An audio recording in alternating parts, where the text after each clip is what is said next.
Всем доброго вечера.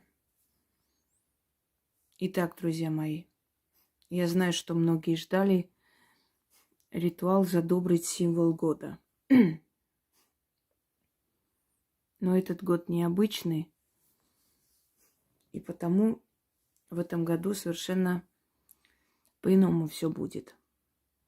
Дело в том, что ворона не нужно задабривать,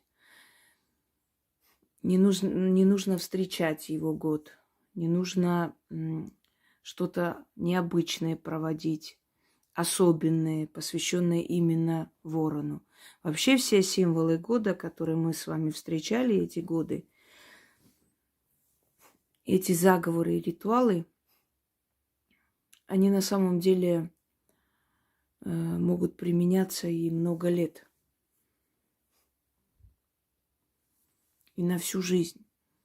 То есть эти заговоры, приветствия тотемов определенных, это не только рассчитано для того, чтобы задобрить символ данного года. Вы можете эти ритуалы, эти зазывы, эти просьбы повторять и обращаться к этим тотемным силам всегда, когда вам нужна помощь. Это во-первых. Но год ворона совершенно по-другому нужно просить. Во-первых, задабривать этот год не нужно, поскольку ворон – это посредник между богами и силами, духами и людьми. И поэтому ворон не любит, чтобы каким-то образом пытались привлечь его на свою сторону. Точно так же, как судья не любит, когда пытается его задобрить, чтобы он вынес вердикт в вашу пользу. Поэтому задабривать символ года вещего ворона не нужно. Вещи уже говорят о том, что он видит вашу душу, знает, что вам нужно, и поможет вам, если вы заслуживаете этой помощи. То есть, если вы в данной ситуации правы, то эта сила вам поможет. Я дарю вам ритуал, который особенно силен в год вещего ворона, но и в другие годы, естественно, не менее силен, но особенно, конечно, будет слышаться и приниматься в его год. Хотя, еще раз повторяюсь, что эти работы к определенным тотемным силам вы можете проводить всю свою жизнь. Взять на заметку, и у вас будет дополнительный ритуал, заговор, помощь в определенной ситуации. Вещий ворон. Дело в том, что вещий ворон – это не именно птица, это дух, который принимает облик ворона. Да и вообще все эти тотемные символы, знаки, покровители каждого года – это не животные, как может кому-то показаться, да? Это силы, которые в себя вбирают эгрегор определенного зверя, определенного живого существа, но в то же самое время являются носителями силы. Они просто посредники, которые принимают обличие определенного создания, существа.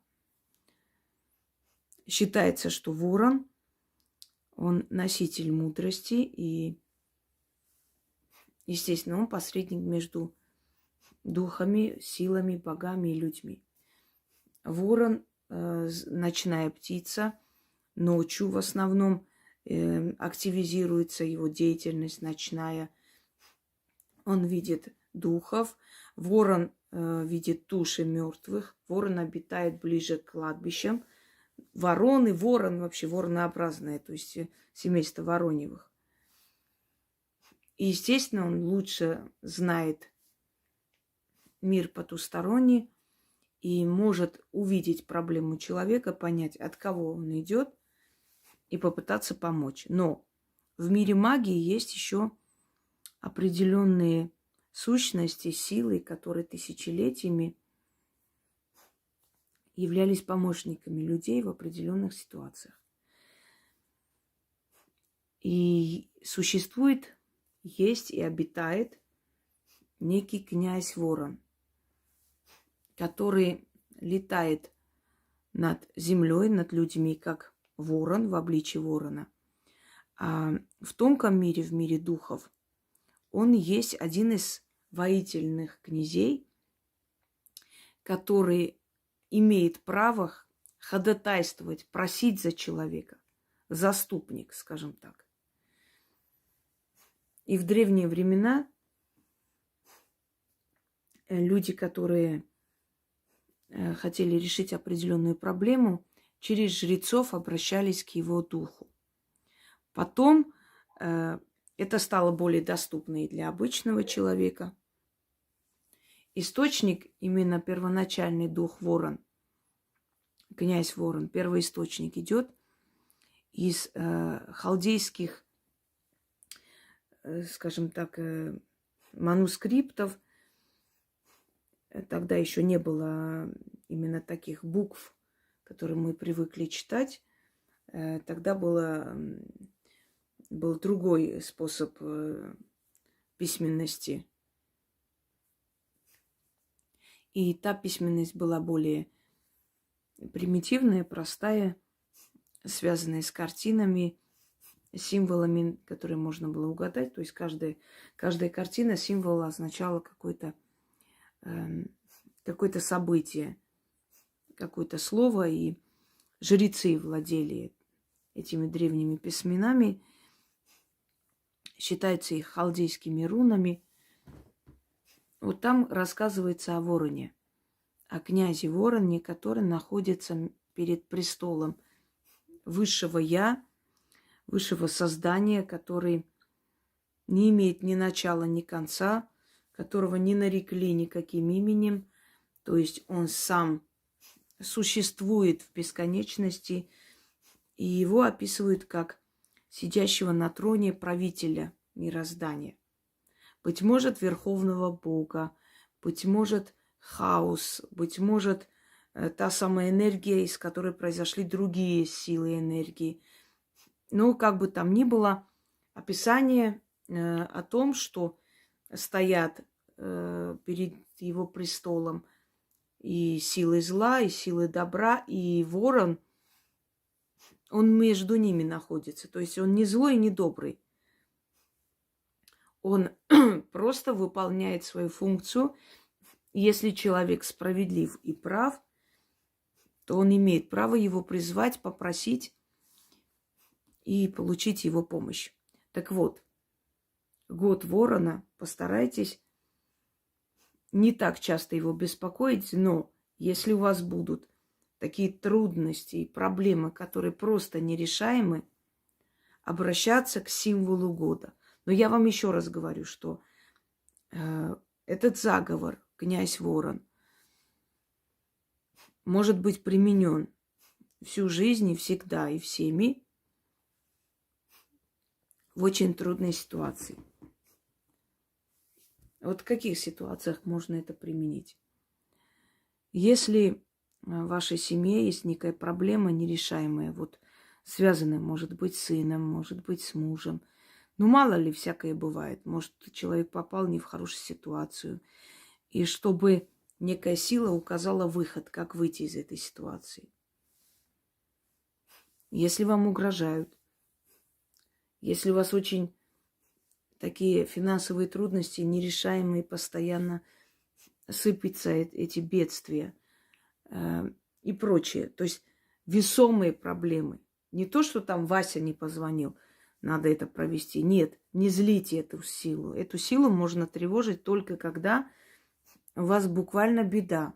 И вам очень нужна помощь потустороннего мира. А именно посредника, который за вас попросит перед тем самым вечным престолом. Когда вас услышат и выполнят, во-первых, вам нужно 6 черных восковых свечей, Не спрашивайте, а можно другие или нельзя. Если я говорю одно, значит, так должно быть. И на этом все. Если бы можно было, я бы сказала. Проводить можно в любое время, но после захода солнца. То есть вечернее время. Темно должно быть. В сумерки. 6 восковых свечей, черных. Они должны догореть. Вы должны 6 раз произнести заговор, заклинание. Оставить догореть этим свечам. Потом, на следующий день, или в этот, или на следующий, самое позднее время, вынести, оставить с 6 монетами под дерево, ничего не сказать и уйти.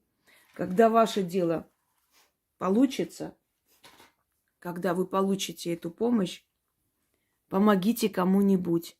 Вот знаете бедную семью, там, дайте им какую-то определенную сумму денег на их нужды. Не нужно вот эти все, как их там называют, фонды куда-то еще отправлять, они, как правило, не по назначению идут. Помогите уличным собакам. Недостаточно корм купить, не знаю, помогите там каким-то приютам.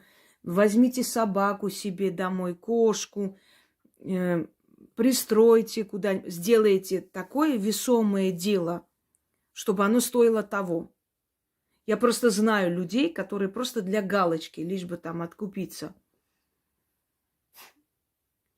Я не буду говорить свой случай, чтобы всякие моральные уроды не воспользовались ситуацией, не начали говорить, что вот она там недовольна и все такое. Но я просто говорю вам, делая что-либо, откупаясь за очень сильную помощь к вам, не делайте это как одолжение, не делайте это для галочки. Сделайте это так, чтобы силы хотели в следующий раз вам помочь. Поэтому помогите. Вот узнали, ребенку нужна операция. Вот собирают всем миром. Еще раз говорю, не доверяйте всяким счетам, всяким рекламам. В основном там мошенничество не настоящее. Но узнайте, реально узнайте, что нужна помощь кому-то. Вот идите, зайдите к ним домой. Дайте этому человеку 15 тысяч, 10 тысяч. Я думаю, что это небольшие деньги, если ваша страшная беда решилась. Если вашего ребенка хотели посадить, и его выпустили, и его оправдали. 15 тысяч – это небольшие деньги. Просто люди за такие страшные, просто страшные катастрофы, когда силы им помогают, они, знаете, 200 рублей кому-нибудь, там вискас купили, кота накормили. Я понимаю, это тоже доброе дело, но так тоже нельзя. Силы не дураки, они все понимают, все видят. Они видят вашу душевную жадность. Я не хочу и не буду приводить пример. Мне одна женщина написала, у нее сын лежал, то есть в реанимации, разрезанный весь. Просто. Вы поймите, вам все возвращается. Я всегда таксистам оставляю больше. Я всегда плачу достойные чаевые официанту. Не потому, что мне деньги некуда девать, потому что чем больше ты отдаешь, тем больше тебе возвращается. Ты еще раз больше, во-первых. Потом ценишь чужой труд, и твой труд ценят. И вот у нее сын разрезанный весь. Врачи не давали никакой надежды. Вышел из реанимации. Я сделала и сказала, что ей там нужно делать, отнести, положить где-то там мелочь, откупиться и так далее. Вот она спрашивает, что можно делать, благодарность силам. Я говорю, ну, у вас есть там бедная семья? Ну, вот у нас, да, есть там бабушка с ребенком живут, там ребенок плохо ходит, плохо разговаривает. Вот бабушка воспитывает, мать умерла. Я говорю, купите продукты, купите вещи. Я не думаю, что эта женщина откажет. Придите, скажите, хочу сделать приятное ребенку. И она мне через 2 дня пишет. Я все сделала, я откупилась. Я говорю, ну и хорошо. Я говорю, я надеюсь, они были рады. Да, я увидела бабушку на улице, подошла, ей 200 рублей положила в карман. Я говорю, ребенку купите что-нибудь. Я говорю, вам не стыдно вообще? Вот я бы не сказала ничего, ну вам не стыдно вообще? Ну а что вы же сказали просто откупиться? Вы богатая женщина, у вас 3 машины, 2 квартиры, дача, у вас своя фирма, у вас единственный ребенок. Его вытащили. Я себе не сказала ничего, мне отправляй, благодари, не надо мне. Я сказала, иди кому-нибудь сделай добро. Твой ребенок вернулся с того света. Тебе не стыдно? 200 рублей в карман положила. Какой молодец. Ну, я просто не подумала. Да все ты подумала. Все ты подумала, просто думаешь, ну, уже мой ребенок жив-здоров, что я буду тратиться? Все же уже сделано. А ты не думаешь завтра о будущем своего ребенка. Ты не думаешь, что силы могут разозлиться на это? Вот вы потом не удивляйтесь просто. Не удивляйтесь, что вот одна проблема ушла, вторая приходит, третья ушла, четвертая приходит. Нельзя так. Я не говорю, что люди, которые получают 5000 зарплаты, пусть отнесут там 3000, кому-то отдадут. Понятное дело, что выжить надо человеку. Но когда ты человек богатый, у тебя есть эта возможность. Тебе не стыдно за единственного ребенка 200 рублей дать бедной женщине. Поэтому я вам говорю, если ваша проблема решается, будьте щедры, подарите кому-нибудь, дайте кому-нибудь помощь, подберите собаку, пристройте, если у вас нет места. Но сделайте тоже добро. Нельзя пользоваться. Я уже чувствую, что люди просто настолько избаловались, и на моем канале тоже. Уже без зазрения совести. А где текст, а что? Взять ручку, написать, это для тебя, это твоя жизнь. Твоя жизнь должна меняться. Ты ради себя. Лень тебе ручку взять, написать. Это тоже надо тебе положить на руку. Ладно, на другом языке, на русском языке. Почему? Не можешь написать? Подумайте, друзья мои, нельзя. Не считаешь нужным отдать, не считаешь нужным благодарить, и они не считают нужным в следующий раз тебе помогать. Потом не удивляйтесь. Мне некоторые говорят, вот мне помогала, а потом как-то чего-то. Я говорю, а вы хоть раз откупились, хоть что-нибудь сделали взамен? Вот я начитала, нашла хорошую работу.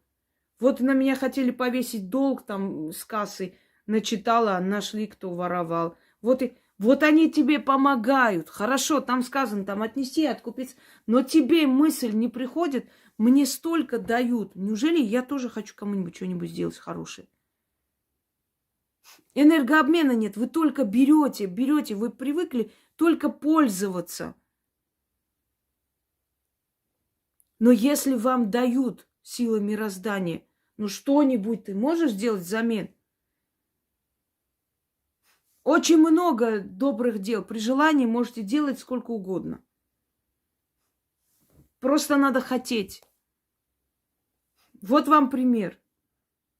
Пожалуйста. Богатые женщины с единственным ребенком, которые считают, что для галочки просто, ну, я сделаю, да и все.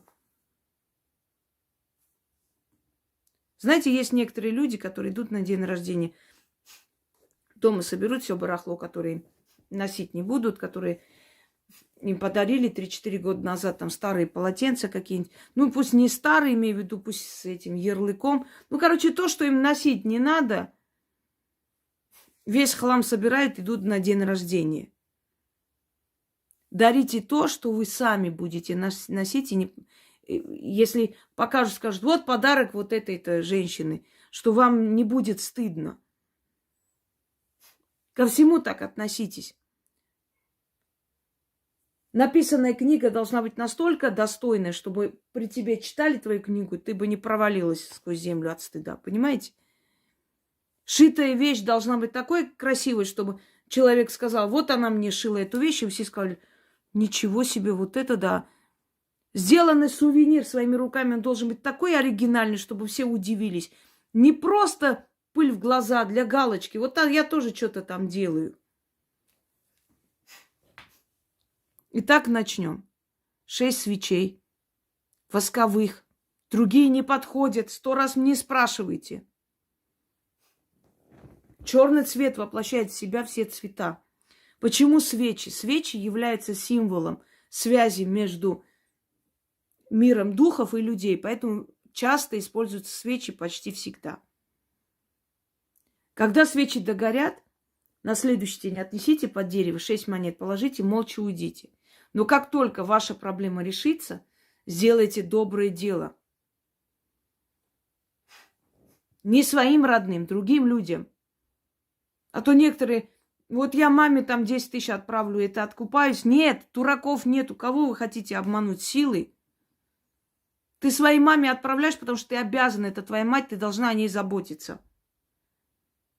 Откуп – это когда ты страдаешь чем-то, ты что-то отдаешь свое. А не использование. Там я дома чайник куплю, это откуп? Нет. Итак, заговор. 6 раз читаем. Может, голова закружится, может, самочувствие такое немножко стать. Такая легкая эйфория. Но это нормально. У меня голос немного, я простыла с собаками. Вышла гулять на ветер. Ну, ничего страшного. Стоит черный трон. На троне сидит он. Имя ненареченное, без начала и конца, вечный и бесконечный. Перед ним силы добра и силы зла покорно стоят. Среди них князь Ворон. Он из долины теней, из стороны смертей. Там, где жизнь и смерть встречаются. Там, где вода живая и вода мертвая. На князе том древний венец. На руках его 7 печатных колец. Печать каждого дня. Ключи от бездны у него в руке. Ворон тот, птица среди людей. И князь, и дух над людьми, где их глаза не зрят. Князь Ворон, посредник между людьми и силами вечности. А в руке его книга черная, книга вечная, там судьбы печать. Сила темная, будь по левую руку мне. Сила тайности, будь по правую руку мне. Через эти 2 силы я прошу помощи князя Ворона, могучего посредника. Прошу тебя, услышь меня сейчас и помоги. Это в твоей власти. Коротко скажите свою просьбу. Четко, коротко, что у вас случилось и в чем должна состоять его помощь. Славься, древний князь, и будь благословенен. Заклинаю небом и землей, огнем и водой, слово в слово, да исполнится, свершилось. А когда будете откупаться, отдавать что-либо, говорите, мне помогли, и я помогаю. Этого достаточно. Это дух справедливости, и он не любит раболепство, он не любит лизоблюдство, он не любит, когда пытается его обмануть, когда пытается выдать себя за невиновного. Если у вас есть хоть капля сомнений в том, что вы в чем-то виноваты, ну, предположим, не в наказание принимайте этот ритуал, только, то есть проводите, только для помощи себе в какой-то трудной ситуации. И через некоторое время вы почувствуете, что у вас очень могучий тотем, очень сильная защита. Но это в том случае, если вы в этой ситуации правы. Если ситуация действительно требует вмешательства силы потусторонней. Я надеюсь, что вы меня поняли. Вот, дарю вам этот ритуал. И в этом году проводите, когда у вас особенные проблемы. Не просите денег этим ритуалом или чем-то еще. Для этого есть другие работы. А именно решение какой-то глобальной проблемы. На этом все. Всем удачи.